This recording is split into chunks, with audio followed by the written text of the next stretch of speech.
My greatest thrill when I have the opportunity is to take a HPA customer for a test drive. What you have to appreciate is when they put a gargantuan turbo or they've done some obnoxious horsepower upgrade on paper, they really don't understand yet what they have because they haven't ever driven a Lamborghini or they haven't driven a supercar. So the power number is the power number that they're seeing in a car and drive or a road and track. Perception is, I believe, like a 1960s Camaro with a lumpy cam that's burbly, bubbly, rumbly, noisy, departs out of our driveway. And we'll sit there and we're going to have a chat like I am with you right now.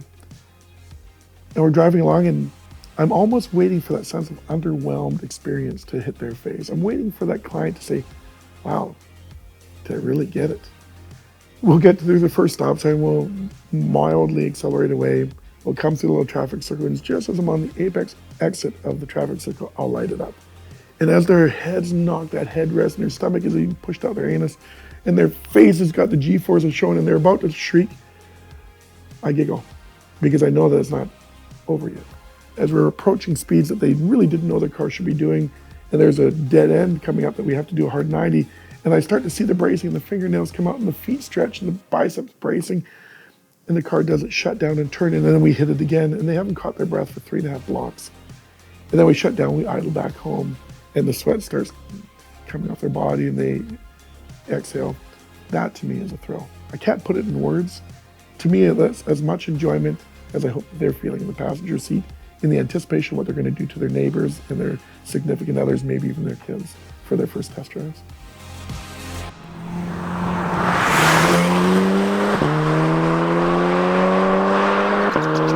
Get this dual clutch into manual, got it in race mode. We have traction control all the way off, as you do. I do not recommend to do that on the street.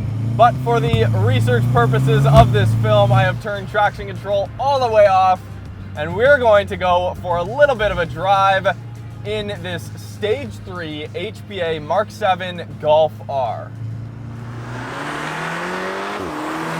So this is a dual clutch car. It is not a manual. This was basically built as a full, complete bolt-on Stage 3 tune package for the Mk7 Golf R, straight from HPA here in Langley, British Columbia. You essentially get everything that you would want for basic bolt-ons and a tune. So you get a downpipe, you get the full exhaust, you do get the Stage 3 tune. You get the satisfaction that your car has actually been dynoed in HPA's realistically state-of-the-art dyno facility, I guess, dyno enclosure at their headquarters. You know, HPA has experienced multiple blown turbos on this generation Golf R.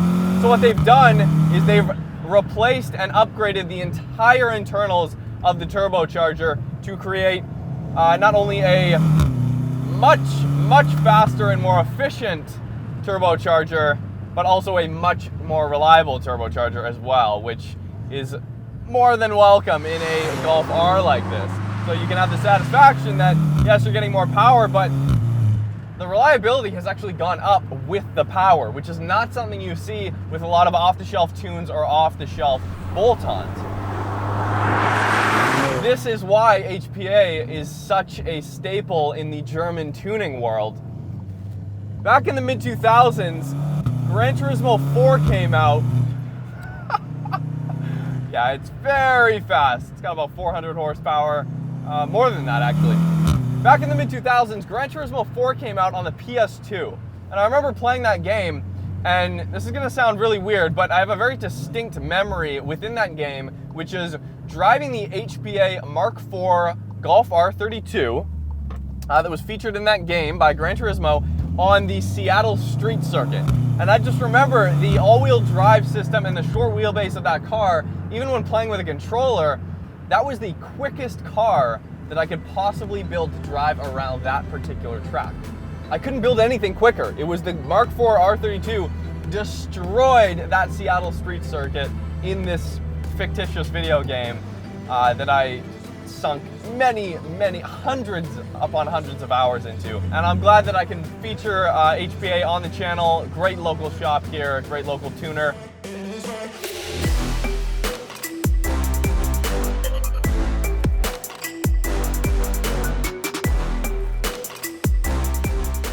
HPA was born actually during high school, and it was a tug of war between the parents wanting one to go to a higher education. So dabbled a bit in mechanical engineering, languages, businesses before the draw to the Volkswagen Audi just was too strong to ignore.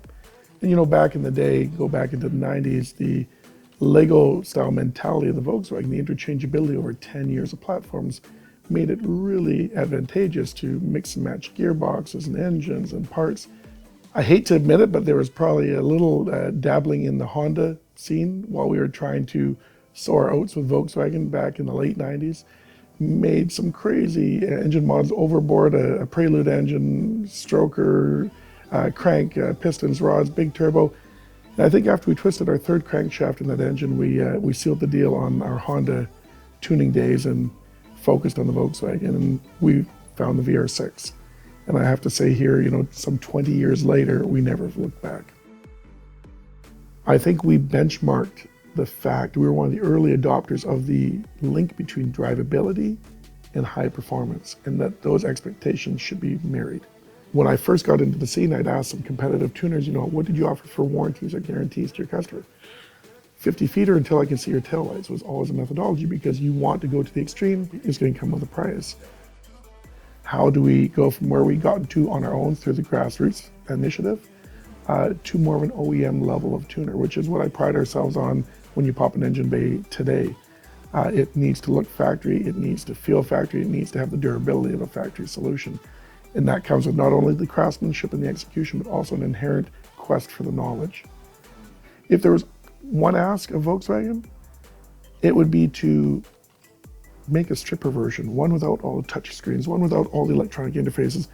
You know, I would dream of a Mark IV R32 coming back to life, where you had the analog simplification, not this quest for the autonomous driving, smart cruise control. Everything with touch screens and smartphones, everything's coming so easy, the thought and some of the enjoyment factor may be disappearing.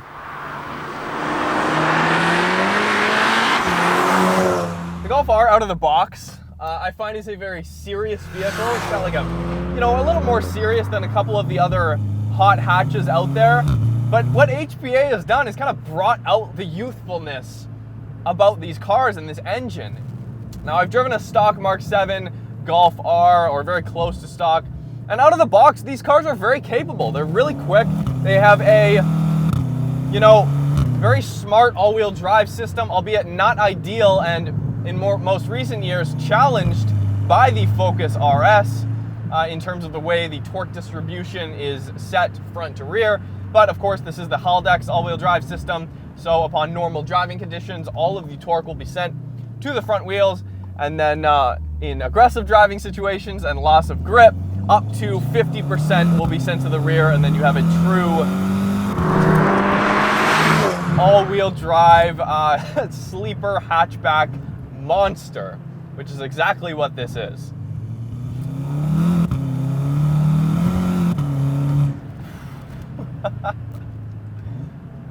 If you're looking for a speeding ticket, this is your daily.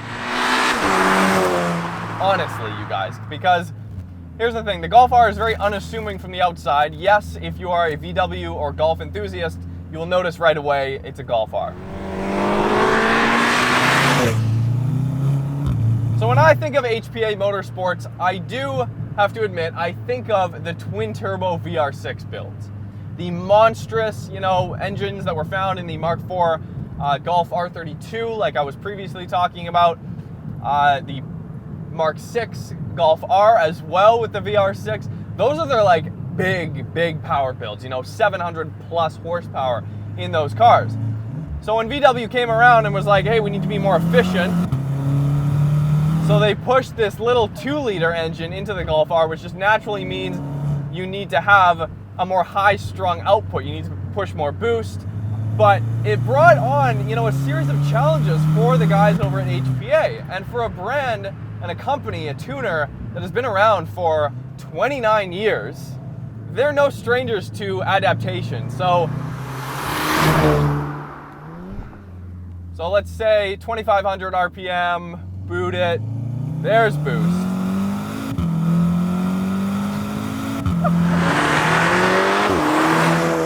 I mean, what you're feeling is 99% torque, but then the power still carries and it never dips off. I mean, I'll show you the dyno graph right now. We just dynoed this car.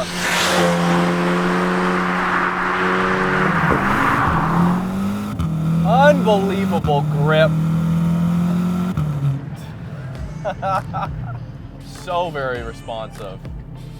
Very capable too. Easy to drive.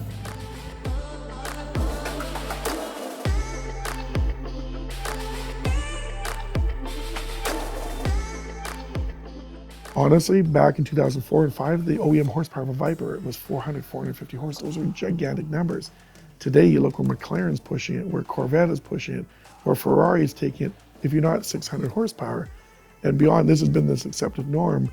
The popularity of supercars and tuned cars just continues to go up and up and up. So I don't think there's that barrier now to sell modified cars. The stigma might have been 15 years ago, a modified car would be unreliable, undrivable, have a laundry list of things that a user would have to go through before they drove it if you turn the key over to somebody. That has gone away, and we've been instrumental as a pioneer in marrying that reliability and drivability of a performance car together.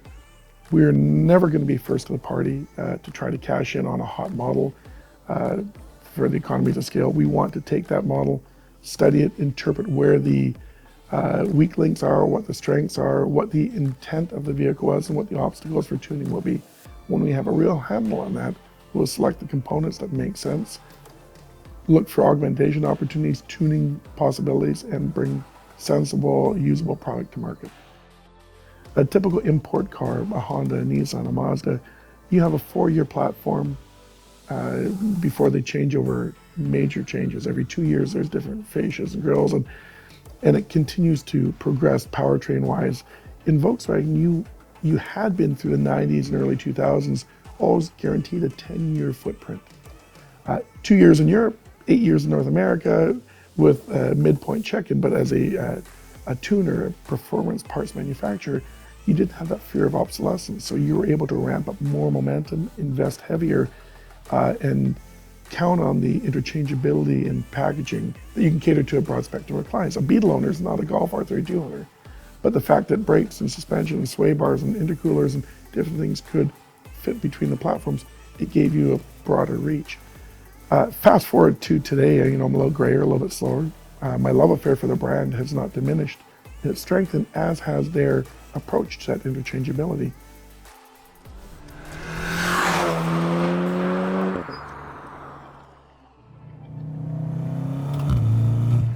As much as I do miss the VR6 sound in a Golf like this, there's something to be said, especially in the lower RPMs. The 2-liter has like a grunt to it. And that was not something I was expecting getting into this car today.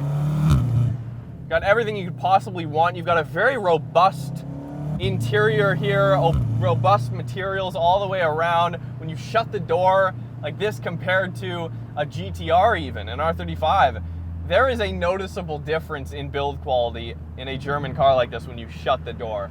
And it's undeniable. And a lot of these, VW fanatics, that's why they buy these cars. The turbo doesn't spool up quite as quickly as it would in a factory setting. At least it doesn't feel like it. I could be wrong, but it's definitely quick enough. Like, the boost threshold is very quick. And what I mean by that is, obviously, if you go full throttle from like 1500 RPM, boost isn't going to come on until like just after 3. But if you're already at 3500 RPM, that's your boost threshold, and you get full boost immediately.